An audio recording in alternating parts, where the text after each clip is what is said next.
Okay, so let's go and sit down and I will tell you a little bit more about ending up here. So I am on my last couple of days now. I came here as a kind of end of year survival present to myself. For being alone, I thought, well, why don't I go somewhere where it's really beautiful and where I can really enjoy it. So that's how I ended up here. And yes, it's presented me with all sorts of things, which I will tell you about now, if I can rest the camera against something. So yeah, let's film here. There we go, beautiful. Okay, so I came here a month ago. I was very tired and I was beginning to get sick, but I didn't realise at the time. As usual, I'm a teacher, so you know, it's not a job, it's a lifestyle.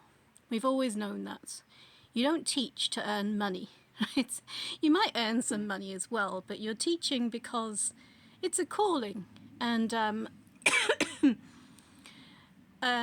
yeah, we teach for other rewards. So we've had some fantastic rewards, which are much, much better than money, I can tell you. And I'm very happy with those, and I'll try to share the video that the kids made from the camp. The kids from Soweto did manage to go camping, and at Mount Nebo. It was hectic, but it was fantastic from what I can gather. We had some international guest speakers as well. We had Desiree, who's from Burundi, and originally went to the UK after the Rwandan genocide, so he could tell them a little bit about survival. And then we had a few of my Russian students also spoke and gave their perspective on things, so it was really, really good. And I think that is what us as teachers, we live for, basically. So the kids made us a beautiful thank you video, and it was just lovely. It was really, really lovely. And so, yeah, as usual, I ended up in a disaster at the end of the year. So I managed to do, the camp was fine and everything, chaos, but organised chaos. And afterwards, I carried on teaching, and I think that's where I made the mistake. So I promised myself that I was going to take 2 weeks off in December. And although I'm not a religious person, I was going to take the 2 weeks off that we normally get. So the week before Christmas and the week after, as in before the 25th and until after New Year. So, but the pressure kept coming in, and the ability to say no was not there. And I've learnt now that it's very important being able to say no. And it's actually a full sentence. But yeah, I carried on saying yes, even though my body was saying no for me, and I carried on teaching. I didn't need to teach, the kids didn't need me to teach, I was getting more and more sick. And then I had my usual, I think I've spoken before about how there's a nerve which connects your brain with your stomach. And mine is not particularly great. And so it malfunctioned on me, and in the end it was malfunctioning to an extent where I had to go to the hospital. So I was losing so many fluids, and this always happens. Somebody's got out a chainsaw as I've decided to film here. Mind? Yeah, always happens this way. So this is how I learn my lesson. Hopefully I'm going to learn it this year. We will see. But I had to go to the hospital because I kept losing too much fluids. And there they did tests of all kinds. There was no English at all, but it was quite clear what was wrong. So they were really good. I will say that if you're coming from South Africa, using the government hospitals in Turkey will seem fantastic. Even compared to the NHS hospitals in the UK, there was not that much waiting. It was all very organised. and I got seen to on time. And yeah, over Google Translate, she diagnosed me with irritable bowel syndrome, which is caused by, partly caused by the PTSD and other anxiety disorders that I've faced. So I knew there was a fault with my vagus nerve for a long time, since I've been discussing that with my psychologist, Emily, who fantastically is still there for me. And let's balance. So yes. So I got very sick, and they gave me, this time though, maybe there's a silver lining for everything, she gave me some antispasmodics, and I've never taken that before for my stomach problem, which is caused by my brain. But actually it makes sense, because if you've not got an infection, then there's no reason for your body to lose fluids, and it's actually dangerous. So slowing down your stomach and your intestines, regardless of what your brain is telling it to do, I think is actually very sensible. And for me, it seemed to work. She did have to give me some anti-nausea pills as well, which again was, I have this terrible, stupid chain reaction, is the only way I can describe it, where I am not going to explain this in too much detail here, but I am emetophobic. So if my brain is triggering my stomach because I'm stressed, triggering it to empty itself and keep emptying itself, I then get convinced that I might be infected with something, which is quite a normal idea to get when you can't leave the toilet alone. and then I start panicking. Now, because I'm emetophobic. And now when you panic, the vagus nerve is shooting more adrenaline down into the intestines, and that has more of an effect, emptying them more, empty them faster, which makes you panic more, and in the end you're in a right mess. So this happened to me. I had to go and get fluids. I was completely bruised because they kept hitting a nerve in my arms. They couldn't find the veins because I was so dehydrated, but they carried on. They persisted, and they got in, gave me some fluids, and then I came back the same day. I came back with my stomach slower downers, we'll call them, antispasmodics, and I took them for a few days, and I was beginning to think that I had side effects as well, but then I realised I'd caught the flu while at the hospital. And I had the flu quite badly. And I was still trying to teach while recovering. Coming back from the hospital, I was trying to teach with having fever now, with the flu as well, and aches and pains all over my body. And in the end, I was at breaking point. I just thought, well, what next? I was just like, literally, I was psychologically failed at that point, I would say. And so all I could do was rest. I had to cancel classes, and all I could do was rest. And that's what I did. I rested. And then as soon as I started resting and telling myself that I physically can't do anything else except rest, then I started recovering. So I was very sick for Christmas Day. It didn't bother me. It's, I'm not religious, but I was sick for a long time. For about 50% of the time that I've been in Turkey.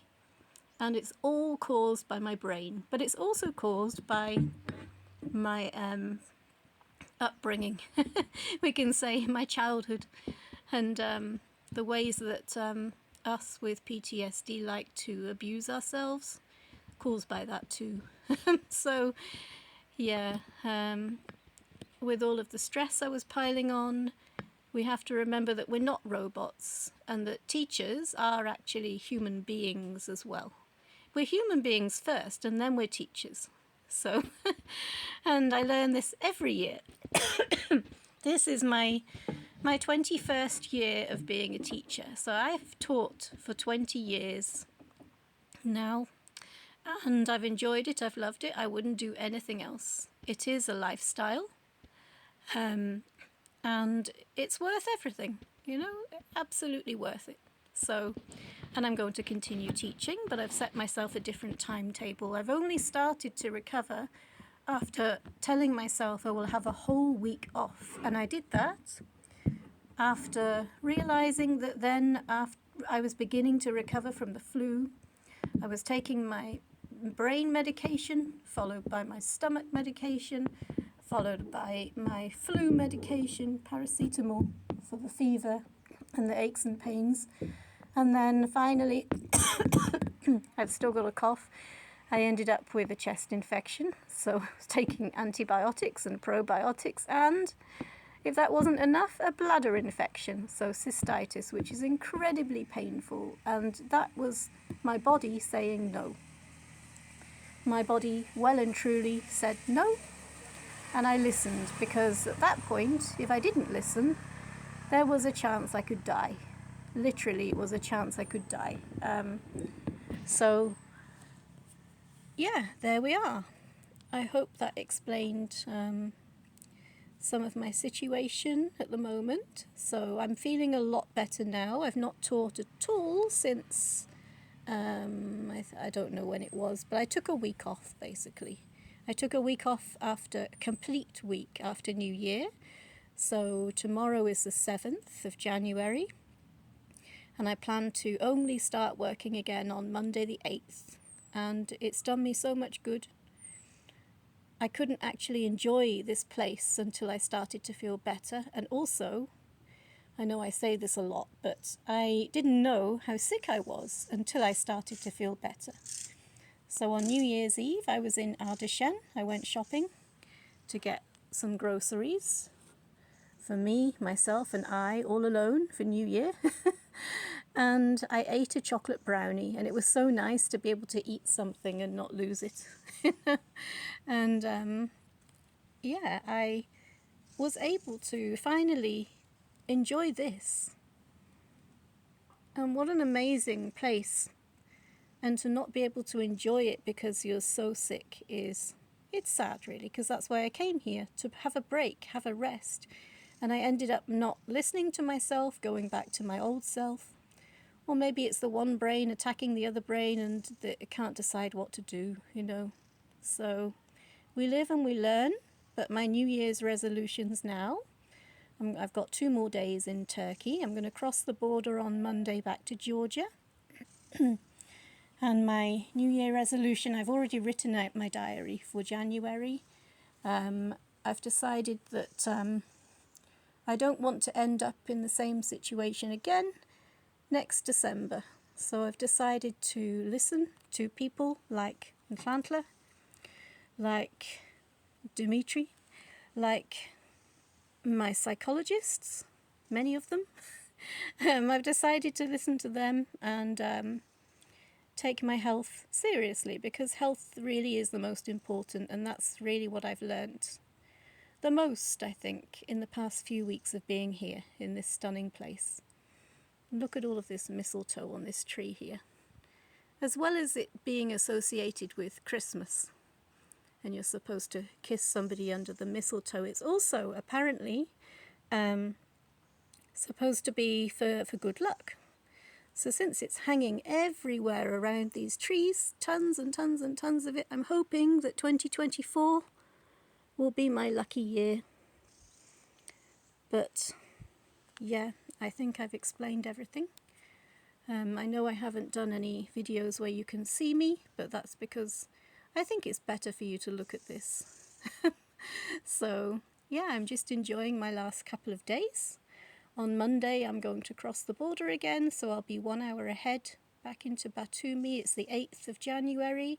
I've got 2 weeks in Batumi. The only reason I'm staying in Georgia for longer is because I've looked at the weather forecast in Armenia, and it's got things like -12 and -13, and I'm like, I'm not sure, I'm not ready for it, you know, I'm just not ready at the moment. So I'm staying around the Black Sea for a bit longer, for 2 weeks, and then I will run out of medication, so I'm going to get the train again, God help me, going through Tbilisi on the 23rd of January, and on the 24th I will arrive in Yerevan. On the 25th, I will go to the doctor and try to help him understand what happened to me over these past few weeks. But yeah, and then I'm going to stay in Armenia until the 10th of February when I'm coming to meet somebody at the airport. So I will tell you about that another time, but I hope that all made sense and you know why I came here, and you might want to come here too. Nothing wrong with coming somewhere and enjoying the peace and quiet by yourself, but it can be a challenge if you don't know the language and you're having an emergency situation. So just, yeah. But anyway, I've survived and I'm getting better, and I plan to be a bit more selfish and to look after myself and my own health, and have that as a priority in the coming year. So with that, I will say Happy New Year. I've got my tea just here, drinking tea, surrounded by more tea than I've ever seen in my entire life. So, Happy New Year again, and I hope that it's been an easier one for you than it has been for me recently. Okay, take care.